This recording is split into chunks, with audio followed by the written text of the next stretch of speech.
Залудно поставен параванот и гласачката кутија во Советот на јавни обвинители, каде денеска беше закажано гласање на прв човек на ова судско тело. Поради закажаните локални избори на 19 октомври, членовите одлучија да го одложат изборот за наследникот на Душица Димитриевска.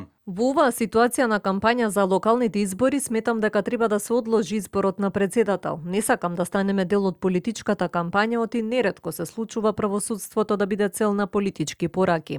Затоа предлагам да го одложим изборот на краток период. На седницата едногласно беше одлучено до изборот на нов председател на Советот на јавни обвинители, да раководи актуелниот заменик Башким Бесими. Актуелната председателка пак чиј мандат истекува утре, Душица Димитриевска, задоволна од постигнатото во изминатиот 2-годишен мандат.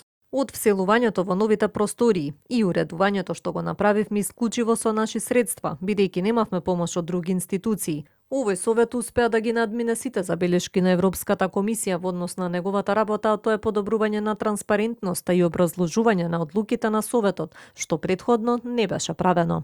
Но власта не го дели мислењето за успешни судски институции. Неодамна премиерот Мицковски официјално им најави војна на судско-обвинителската фела, а дел од судиите обвинителите ги нарече кодоши во Брисел. После локалните избори, порачак имало, како што рече, чистење на поранешните рецидиви на судско-обвинителската служба, со што пак ќе се отвори простор за нови вработувања. Според него, дел од нив не ги заслужуваат ниту платите. Од опозицијската СДСМ пак велат дека судството се претворило во партиска филијала.